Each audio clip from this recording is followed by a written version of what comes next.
So Raul, thank you for these 2 very intense days with us here at Tec de Monterrey. It's been quite an adventure and a pleasure to converse with you and learn from you.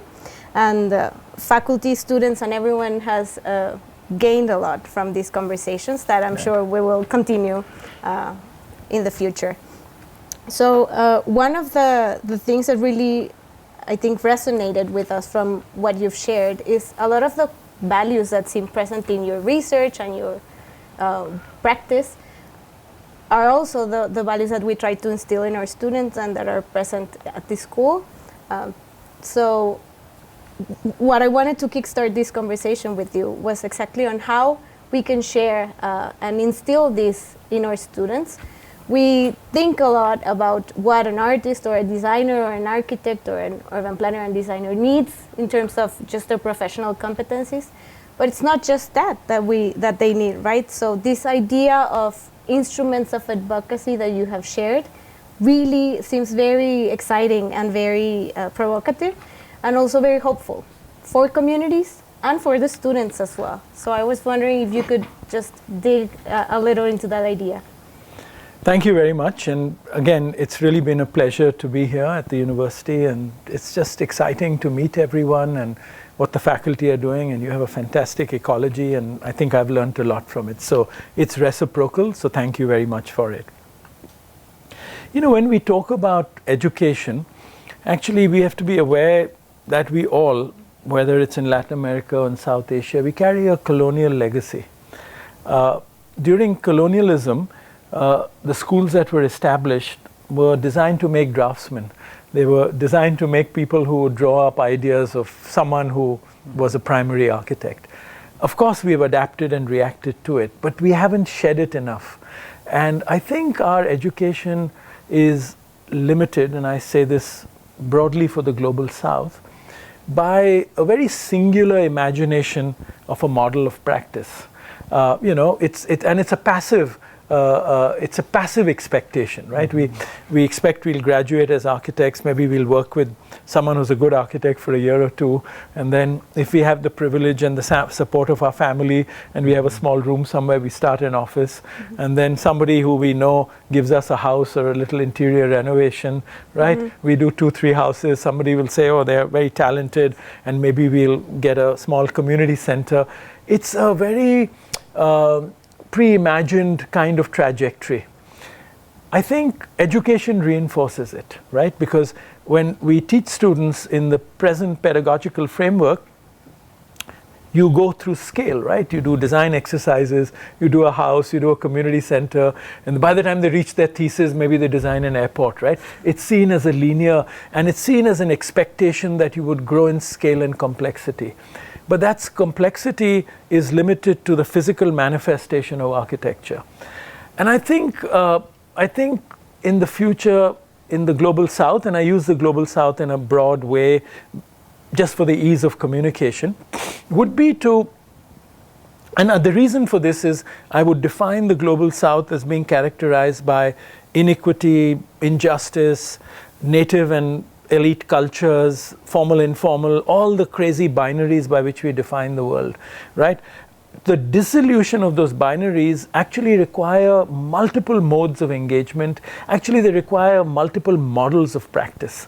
And what I mean by that is practices that sometimes are self-initiated, where a group of young architects go find a problem and find the means to solve the problem, right? Gandhi said, have the purpose and the means will follow. So those are self-initiated projects. Other might work in larger cooperations and collaborative practices.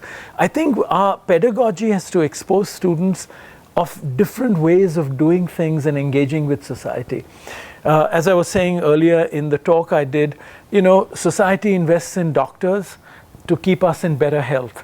How can we train architects to understand that society is investing in them to imagine better spatial possibilities for the rich, the poor, for a whole spectrum of conditions? And I think we haven't paid enough attention to the models of practice that we are preparing students for. I believe strongly, and I can say this with some confidence, that in most of our schools, it's a singular model we are preparing now. a lot of us has broken up into different models, but that's through experience. I wish I had been taught when I was studying that I could engage with the world around me in different ways, not through this trajectory of having a small studio, making the studio bigger, etc. So I think models of practice is one. The second is, who might our clients be, right? So, I mean, patronage has been classically imagined as people who have money, who are interested in the arts, or who need a requirement for a hospital, etc. But I think it can be a much broader formulation, and I feel we haven't paid enough attention. And I think if you think about instrumentality in all our parts of the world today, it is civil society that is really doing the most interesting work. I would actually describe even your Monterrey Tech as civil society. It's a private enterprise, but it is actually bridging a gap, or it's filling a void which exists in education of a particular climate, initiated by the private sector, right? I think labor unions is a form of civil society, which they create a connection between workers who often don't have rights and owners of industry.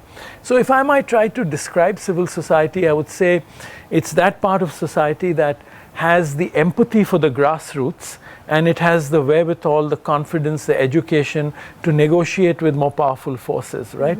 And that's why trade unions is a form of civil society.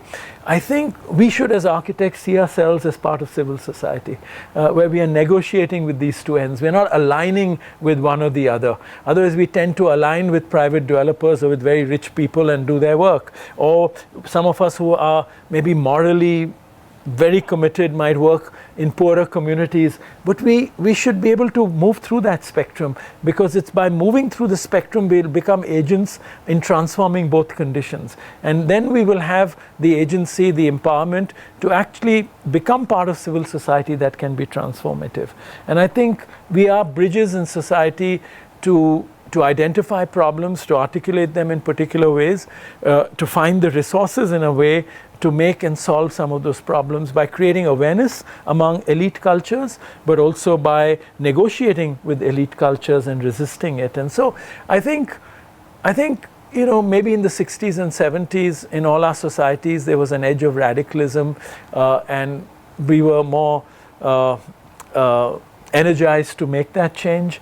I think with neoliberalism there's a complacency and there's a cynicism, and I think you can read this among students too.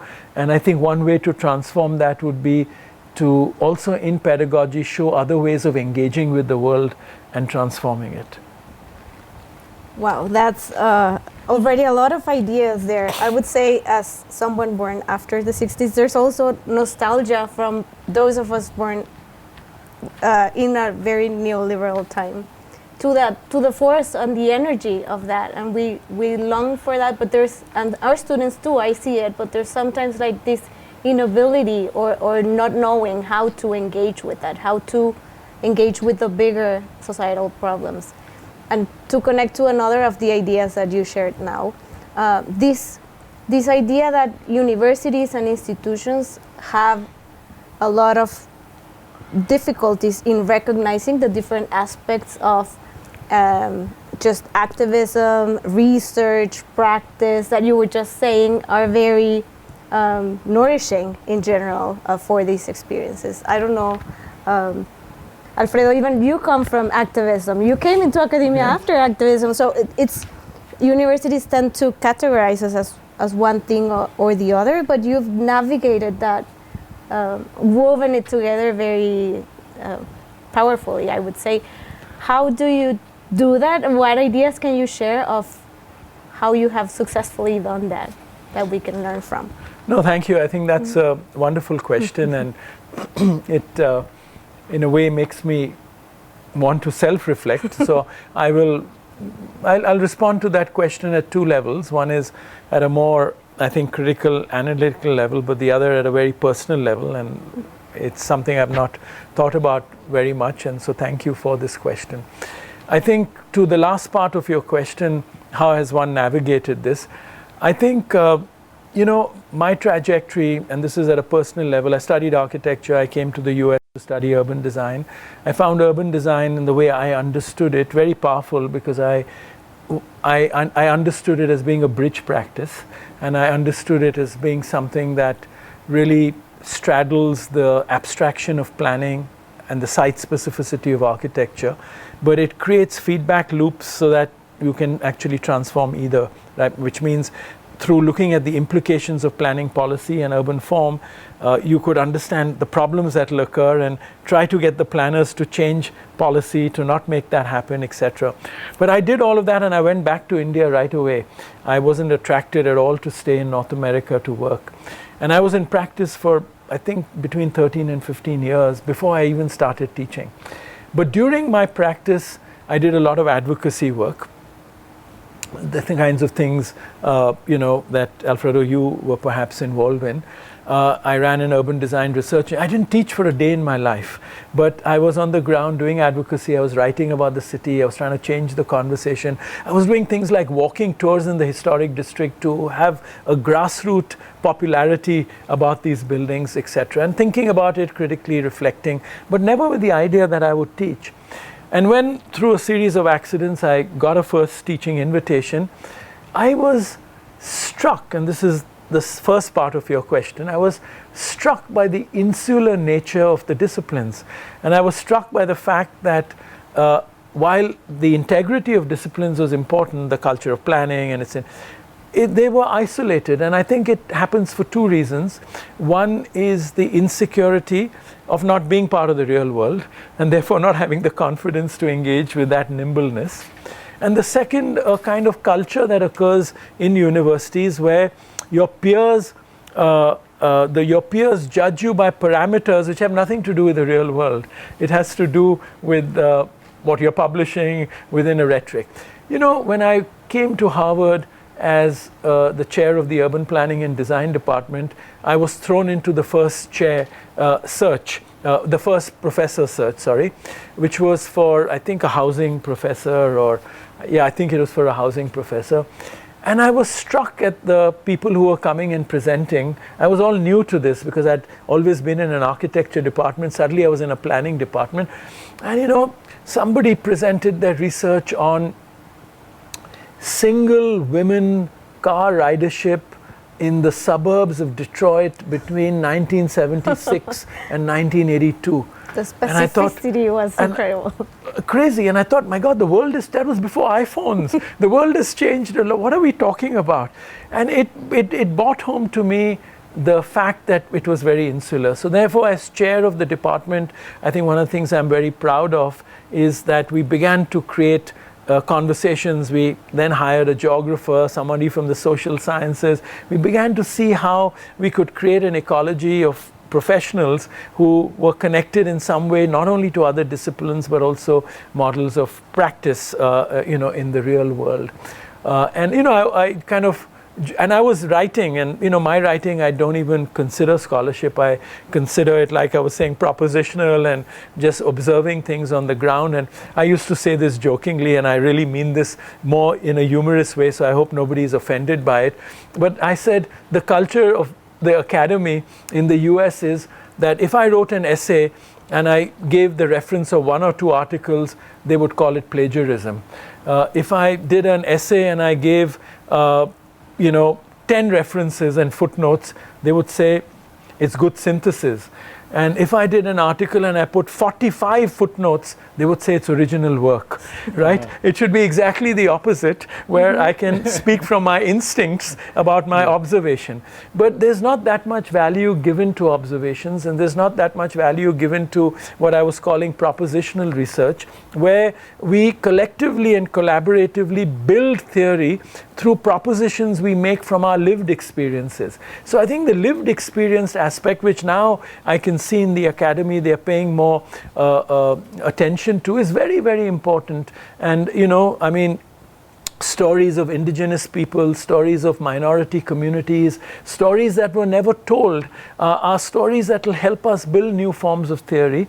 They might not be backed up by analytical data of the highest level, but proxies are a good way to move forward. Proxies you might disapprove, but proxies you might prove.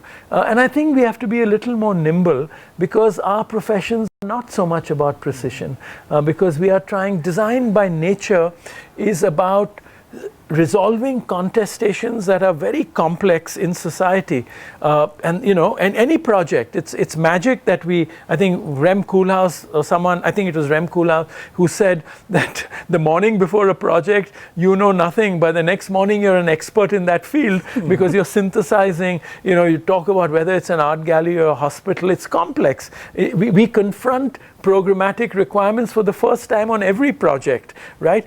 And so design is about synthesis, but design is about the resolution of complex requirements in the brief spatially, right? And so it's not precise, it can never be precise. Through iterations, and design is a iterative process, right? You design a facade, and then you zoom into the window and you see how the mullions are subdivided, and you change the mullions, you go out and you see how it works on the facade, you go back and forth till you resolve it. So it's iterative. And in that iterative process, I think we have to construct new cultures of research. And I think that is going to be very important, especially in the complex world today, where rightly so, we are being more open-minded and inclusive about the many more forces we want to resolve in spatially, right? Earlier, we were not listening to many other stories. We were not worried about questions of social injustice. We took water and air for granted. Now all of that becomes part of the brief that we have to resolve. And so therefore, research now has to address itself in that way. It has to be more nimble. It has to be more open-ended. It has to be more intuitive, I believe. It has to be more propositional. And I think the challenge for the academy is now coming up with pedagogy that helps us to go beyond the critical to the propositional.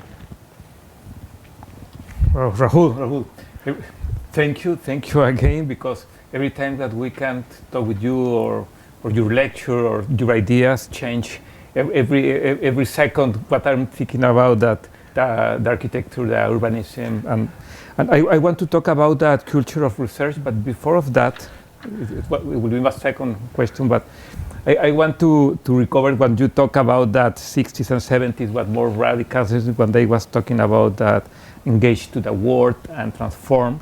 And I was remembered that film director, maybe Soderbergh, that say that they was part of the generation that got to sleep dreaming that when they wake up, the world will be different. And that is very interesting, because when we are talking about the condition of our profession, our different disciplines, our practice is related to the possibility to change the condition of the community, of the world, of the place that we are. And you was talking about the models of practice about that. And you asked about the society invest in the doctors to resolve the problem of the health, and what happened? How the society can invest of the professional for the space of the territory to resolve the problem where the place where we live.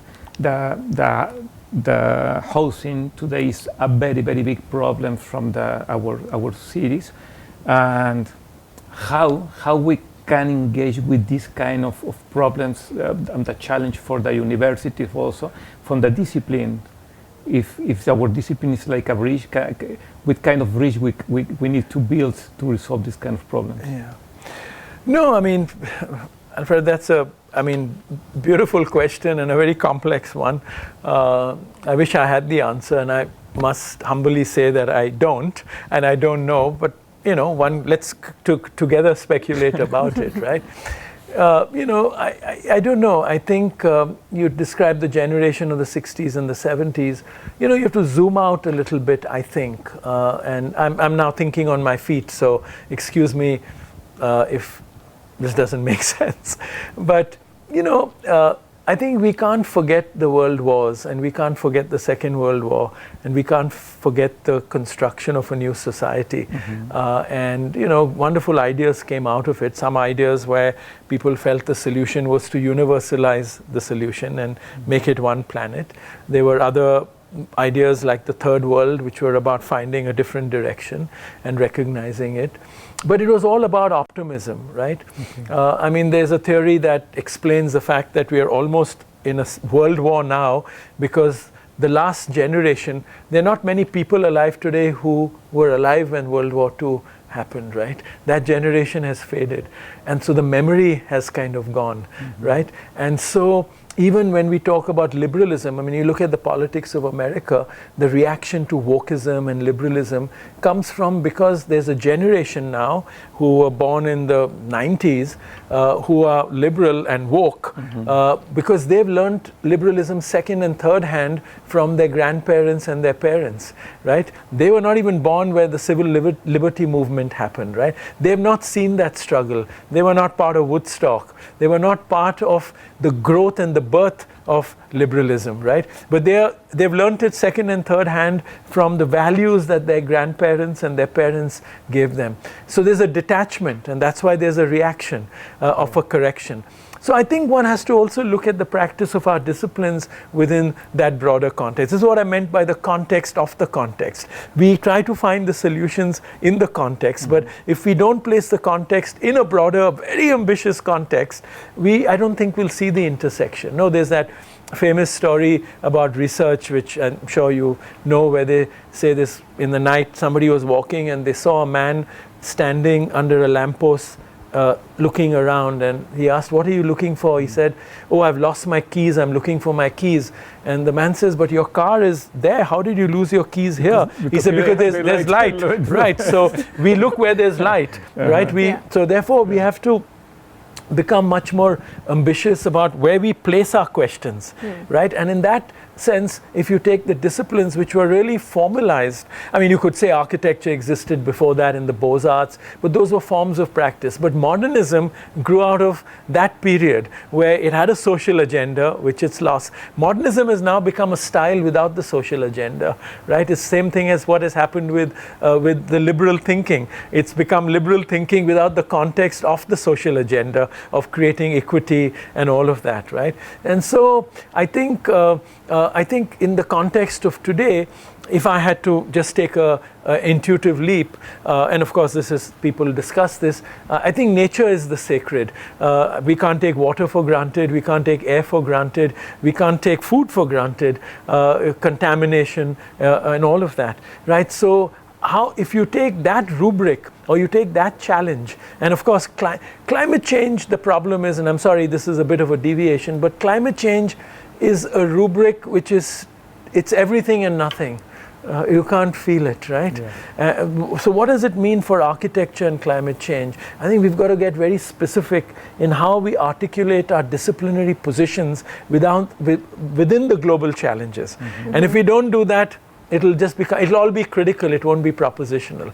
And I think to make the bridge from the critical to the propositional, we have to redefine our role within the context of global challenges. And at one point in the 40s and 50s, the global challenges were post-colonial conditions, right? You were moving out of colonialism. We were moving into new nation states that were being made, right? We were moving into trying to create equity for everyone and a new world order as they talked about it. That's all falling apart now. And now there is a whole new challenge. And how will our professions react within that? So within the former challenge, the kind of disciplines we made, the disciplinary cultures, the ethics of the disciplines make sense. Now they don't. Now, unless we work together, there's no hope. And so I think I don't know what the answer is, but what I can say intuitively or from my own observations is that we have to articulate more clearly the challenge we face, but in a much broader, holistic way.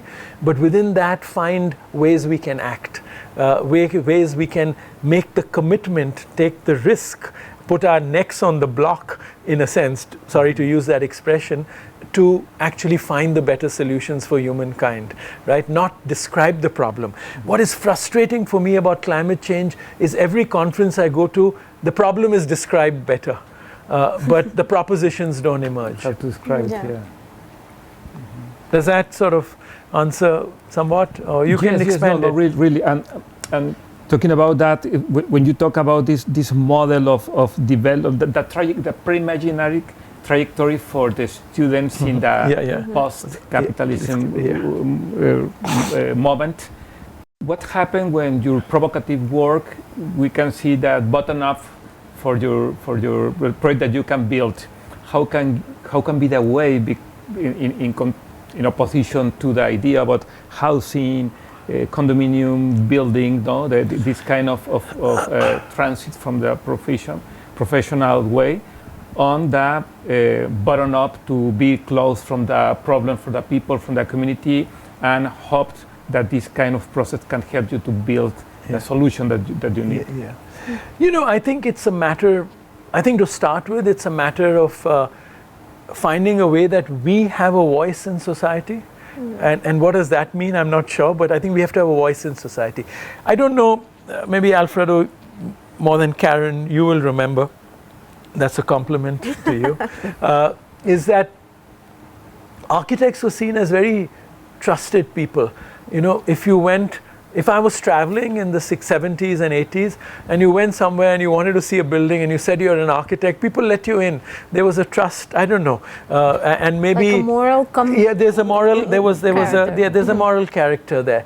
And whatever you say about modernism, it had a social agenda and it had an ambition that people felt architects were trying to speculate about a better future, right? There was a reaction to it for other reasons, right? There were reactions to it because they were absolute solutions, they didn't work, they weren't inclusive. The social sciences actually developed a much better and stronger voice than architects could, because the architects, we went into the culture of prima donnas, and there were problems like that. I think that was a cultural shift in architecture as the architect from a common kind of practitioner. So there were many reasons which we can debate at length.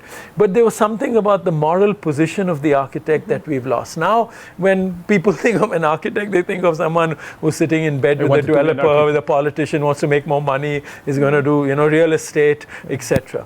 So there's a shift in our perception by society. So this idea of if society is investing in us, what do they expect from us, and are we giving them that, and are we articulating a position where we have a voice in society, right? The idea of a public intellectual, right? In many disciplines, there are public intellectuals who can actually have an opinion on it. If you think about it in our profession, how many public intellectuals are there where society, like Noam Chomsky, or are there people like that? I don't think so. They're not people like that. No. And our awards are also perpetuating another kind of stardom, the idea of the star architect, which is highly problematic, right? And so even awarding architecture has gone in a direction where it is actually weakening our position in society, not strengthening it. Okay. Also, I mean, we can discuss that, and that's, I mean, maybe it's a very blanket, controversial statement, but I would discuss it. And I would say, for example, with the risk of being misunderstood, but I don't want to be misunderstood, is I would challenge the notion of the value we put on consistency of aesthetics. I would say, I think we should judge architecture by the consistency of values, not of aesthetics. Of ethics, not aesthetics. Of aesthetics, not aesthetic. I mean, ethics, not aesthetics. Because, I mean, Richard Meyer, if he did a black building, no one would go back to him because everyone expects him to do a white building. Or if Frank Gehry didn't twist the building around, they would say, oh, this is not a Frank Gehry building. Why have we got ourselves into that situations? Why can't we discuss architecture through the vision, the speculative ability, the idealism, the compass of morality that we have as an architect, and that we can actually have a position in society? I think ethics and aesthetics also. Of course, aesthetics is very important, which is what I said in my lecture, that awards in the South are being judged by that they're on layers of sustainability, poverty. They're not being judged on the merit of architecture. And architecture in the North is being judged by the merit of architecture. I find it highly problematic when my American colleagues, after I present my work, they say, what is Indian about your work? I say, nobody asks you what's American about your work, you just do what you want to do, right? And so therefore it's the values and the ethics. People ask you, what's Mexican about your work? I mean, why should they be asking you that question? They should be asking you about the values that you are deriving your identity from. And I think, and of course, aesthetics is important. Finally, we are about creating beauty. That is what beauty is what makes the difference in the world. But I think we can't be judged only by that, and I don't think our narratives should be only that. That should be a given. I find it really problematic. I think yesterday we were discussing it in our workshop that, you should, social architect. I mean, every architect has to be social. Or the architecture of care, somebody was saying. But I think all architecture must worry about care. Climate and architecture, sustainable architecture must be all sustainable. It has to be much deeper values and aspirations than that for us to have a voice in society. Mm-hmm. I think also you say that because you value connectedness a lot. And it's very evident in all of your work. This idea of, or a very ecological view, you described this, but it's not, it should be, but it's not happening. So all of these ideas of sustainability or care are reactions to that awareness of a lack that is there in North and South, yes. Or architecture from everywhere, I think.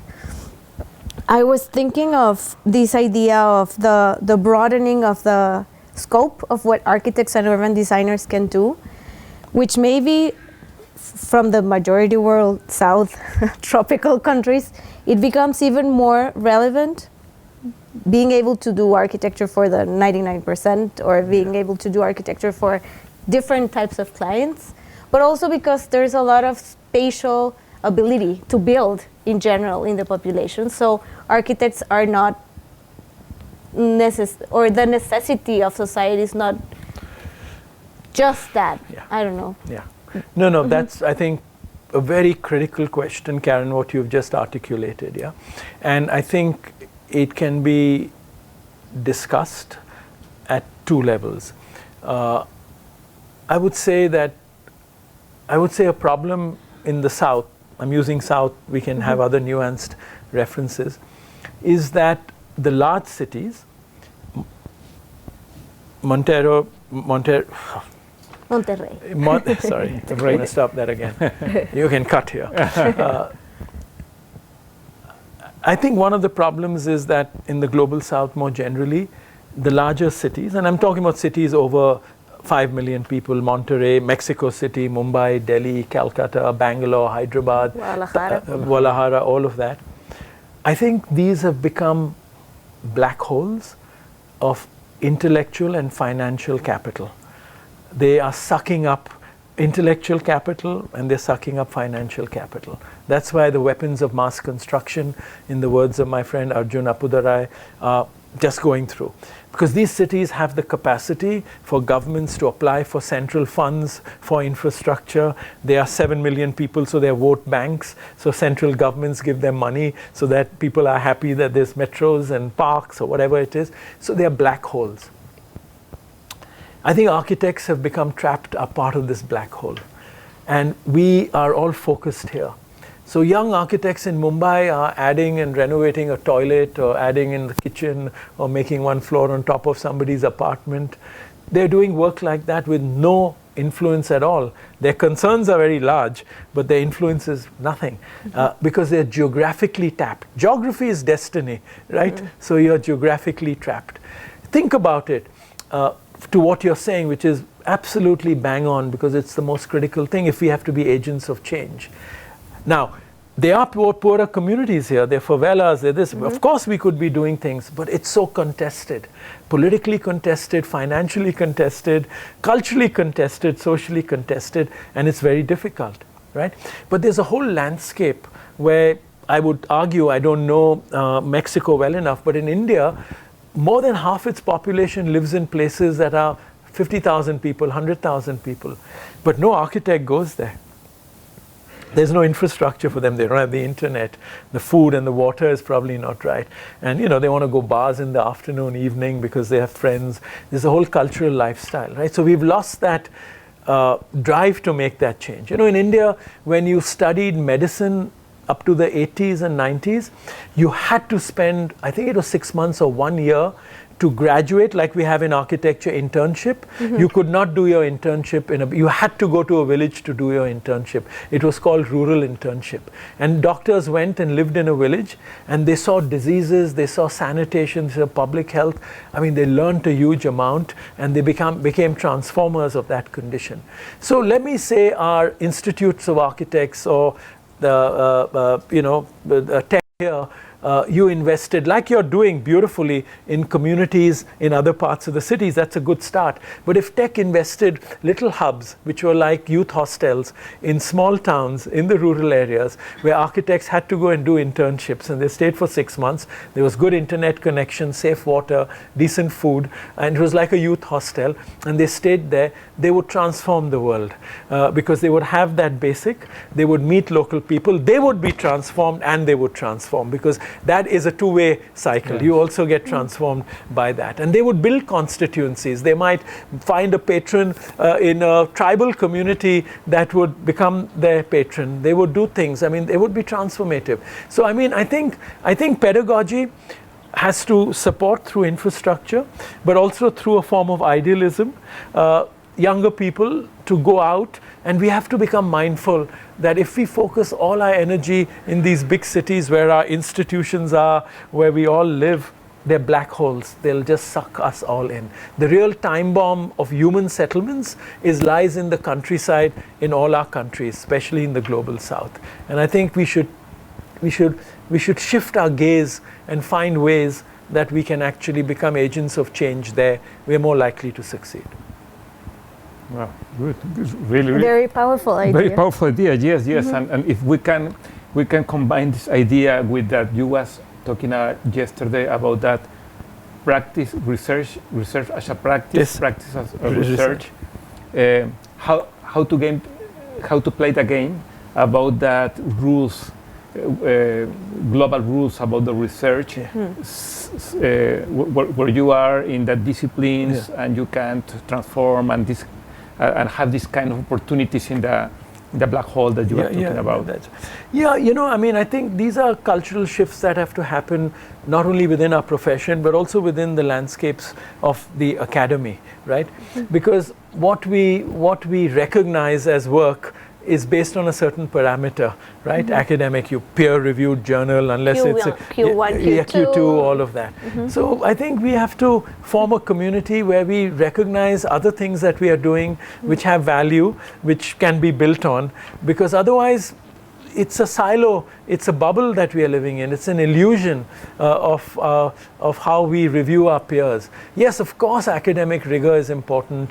Of course, the integrity of a discipline is incredibly important, of course. But within that, don't we have the confidence to try to acknowledge other things, to create other forms and collaborations, go by our intuitions and see what else we could do, go to landscapes where, the acknowledgement and credit might be different, but it's something that would be deeply satisfying in the way we can transform things.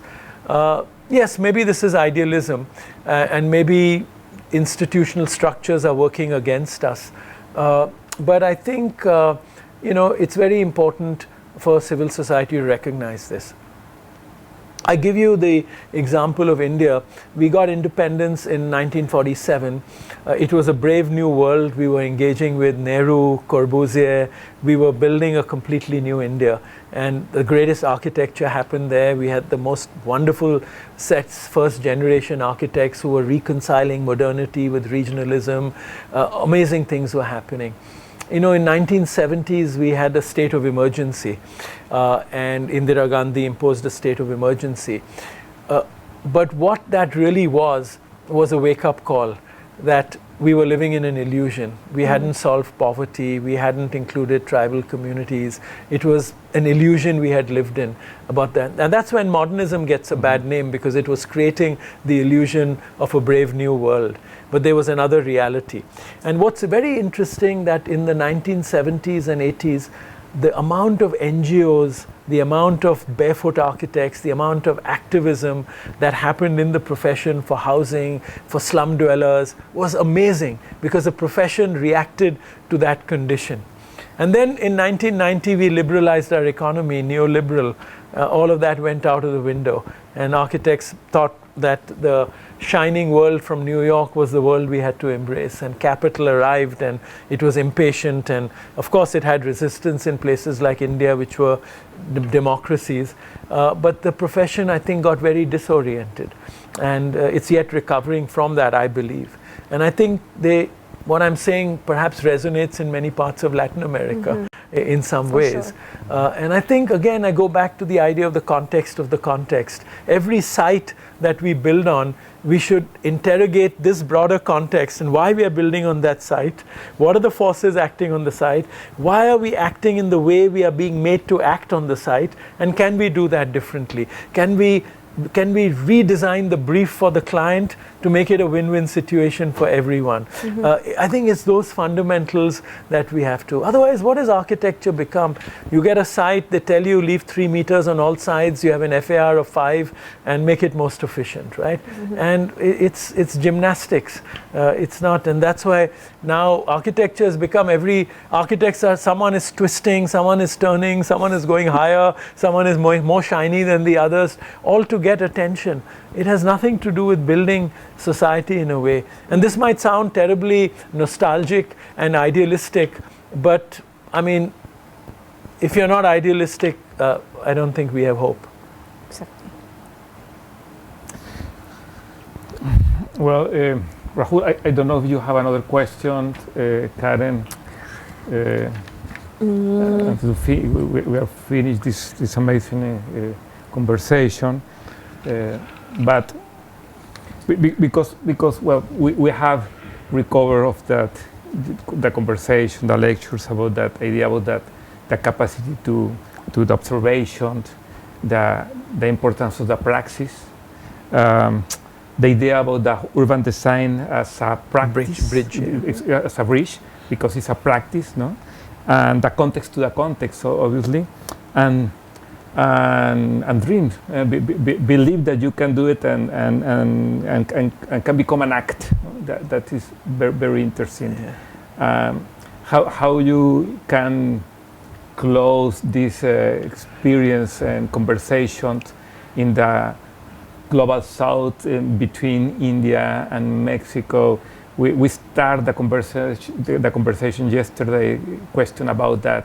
There are a global south or not there are a global south, but we can talk, and when you talk from India, we feel very, very close. Your experience, your ideas, it's like to be more close that we believed before. Yeah. No, absolutely. You know, I was sharing earlier with your colleague Diego. I was just saying that every time I speak in Latin America, I feel I've learned a lot.